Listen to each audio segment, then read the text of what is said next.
Ah, tu pensais vraiment que j'avais arrêté les découvertes manga? Salut tout le monde, bienvenue pour une nouvelle vidéo découverte manga. Ça fait très longtemps que j'en ai pas fait, je sais, mais je n'ai pas abandonné, vous inquiétez pas. Et aujourd'hui, on va voir 4 nouveautés que vous pouvez voir dans la description pour aller voir directement ce qui vous intéresse. Mais restez pour les 4 sont très intéressants. N'oublie pas quand même le petit Instagram spécial manga pour avoir mon avis sur les suites.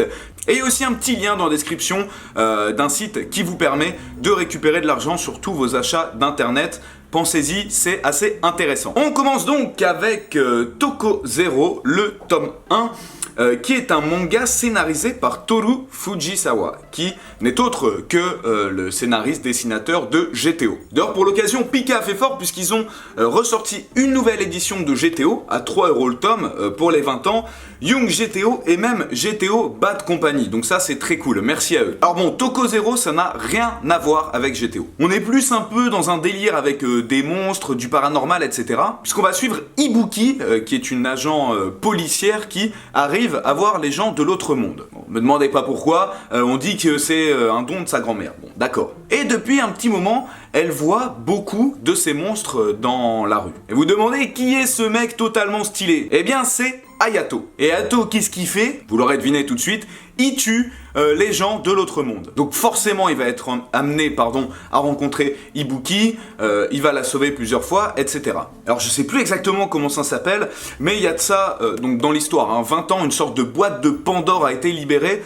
dans laquelle il y a plein d'âmes de démons, en fait, qui donnent des super pouvoirs. Et il y a un gang, je sais plus si c'est à Tokyo, bref, qui se procure ces pouvoirs, eh bien, pour contrôler en fait toute la zone. Et ils en veulent à Hayato puisque en fait chacun de ces tatouages c'est un de ses pouvoirs et pour avoir la force suprême, vous l'aurez deviné, il faut regrouper tous les morceaux de ce pouvoir. Donc voilà, il va se faire traquer par des mecs qui par exemple ont des bras de loup, un autre qui contrôle un petit peu des pantins et voilà, c'est ça l'histoire. Donc attention, je pense vraiment pas que ce soit un manga qu'il faut lire pour le scénario. C'est très bien dessiné, c'est très stylé, il y a pas mal de scènes sanglantes, c'est assez mature, hein. Il y a des gens qui se font découper, des gens qui se font bouffer, enfin bref, voilà. Et puis surtout, c'est Fujisawa au scénario, voilà, donc si vous êtes fan de Fujisawa, pourquoi pas. C'est cool, hein, franchement, je dis pas le contraire, c'est ce que je vous dis depuis tout à l'heure. Surtout que c'est que en 4 tomes. Après, est-ce que c'est un manga indispensable dans votre bibliothèque? Je pense que c'est encore trop tôt pour le dire.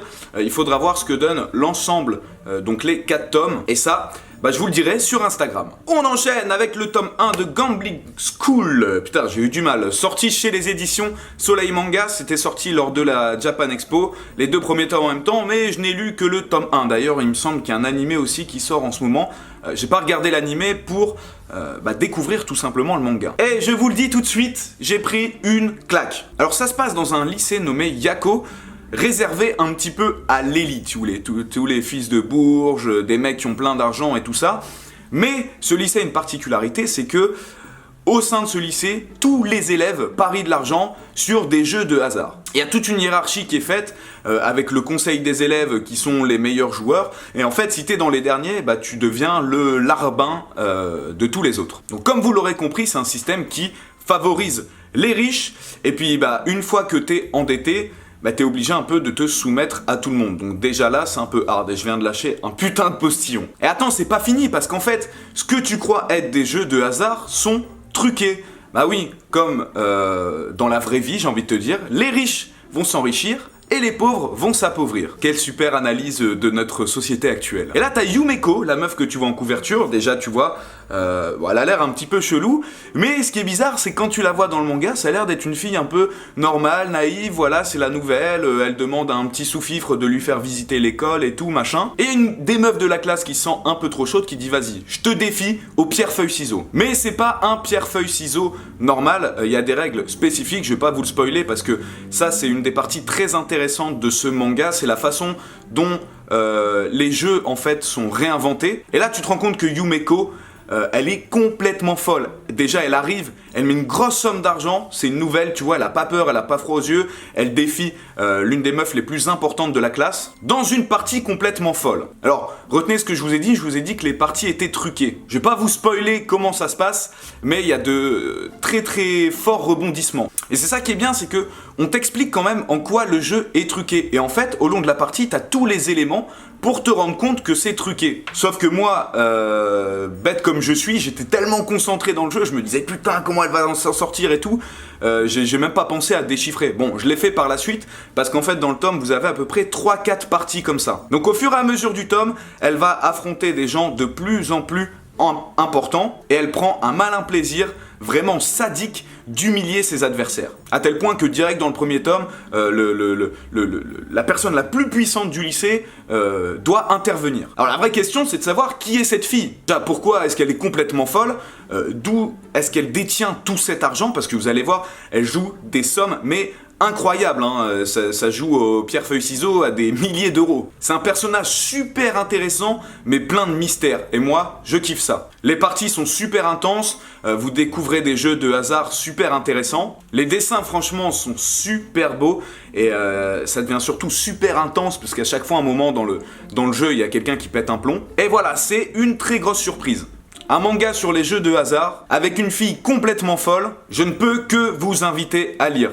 Et commencez pas à demander dans les commentaires « je peux avoir un lien pour l'animé ?» Voilà, moi je vous parle du manga, je n'ai pas vu l'animé. On enchaîne avec le tome 1 des Brigades immunitaires. J'en avais parlé dans un précédent Otaktu.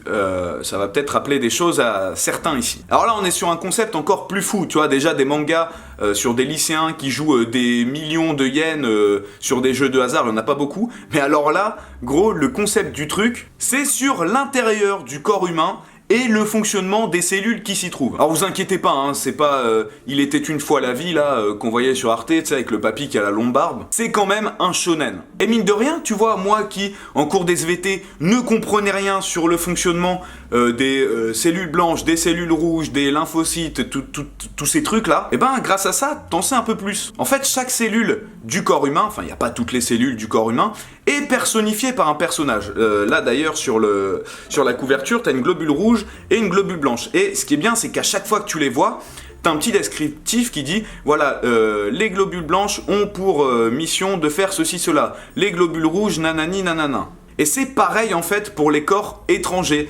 En fait, chaque chapitre c'est une maladie. Par exemple, à un moment, tu vas voir un mec, un rhume, et tu vas voir les monstres qui symbolisent le rhume, et tu vas voir comment ces cellules agissent pour l'éliminer. Donc tu vois, ça en fait c'est toutes les cellules qui représentent un personnage. Mais comme je vous l'ai dit, ça reste un shonen. Déjà qui en plus est blindé d'humour, et les personnages sont trop stylés. Notamment le mec là qui est les globules blanches, parce qu'ils ont pas de prénom du coup. Il a le taf des globules blanches, c'est-à-dire aller agresser tous les ennemis. Donc en fait lui c'est un mec totalement sadique qui va partout et qui essaye de tuer les corps étrangers. Voilà, par exemple là c'est une petite case où on le voit en action. Alors je dis pas qu'avec ça vous n'aurez plus besoin d'aller en cours d'SVT, mais ça permet de pouvoir imager de manière totalement stylée des trucs que moi j'avais pas forcément compris à l'époque. C'est blindé d'humour, et en plus au pire vous pouvez vous en foutre du fonctionnement du corps humain, même s'il y a des trucs super intéressants. J'ai appris des choses intéressantes, voilà, je me répète, mais vous pouvez vous en passer, parce qu'au final, comme j'ai dit au début, c'est un shonen blindé d'humour, blindé d'action, et ça se lit vraiment de manière très très cool. Donc je trouve le concept vraiment super original, c'est très très bien amené, et je vous invite à parler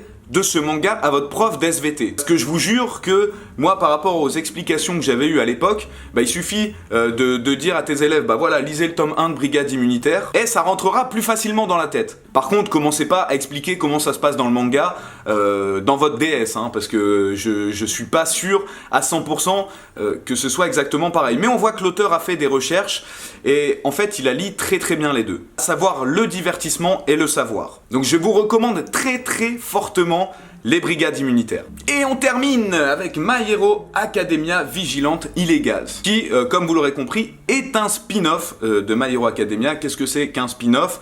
C'est une histoire parallèle, qui se passe parallèlement à l'œuvre originale. Alors Horikoshi, le mangaka de My Hero Academia, n'est ni au scénario ni au dessin, mais il supervise tout ça, c'est-à-dire qu'il valide plus ou moins ce qui se passe, pour pas qu'il y ait trop d'incohérence avec son manga. Donc au scénario, on a Furuhashi, qui a fait notamment le scénario des romans Zetman, et au dessin, c'est Bettencourt, qui avait fait un manga appelé Girlfriend, je crois, mais sorti début des années 2000. Alors, on nous vend ce manga comme une version plus sombre, plus adulte de My Hero Academia, puisqu'on va suivre en fait des héros qui agissent dans l'illégalité. Vous savez que dans My Hero Academia, pour être héros, il faut avoir un permis et tu peux pas utiliser tes pouvoirs n'importe comment. Parce que c'est ce que je me disais en fait quand je regardais et lisais My Hero Academia, c'est tout a l'air tellement lisse. Je me dis, il y a bien des mecs dans la vie de tous les jours qui doivent... Enfin, moi je sais pas, j'ai le pouvoir de lancer des flammes. Bon, je dis pas que je lancerai des flammes sur n'importe qui, mais je l'utiliserai forcément au quotidien, même si je suis pas un super-héros. Alors là où on se pose la question, c'est en fait, est-ce que même si on veut faire la justice, est-ce que c'est fait de la bonne manière? Enfin bon, vous avez dû rien comprendre à ce que j'ai raconté. Au final, en gros, est-ce que, même si on veut bien faire les choses, le fait de les faire de façon illégale rend pas, au final, les choses plus compliquées qu'elles ne le sont?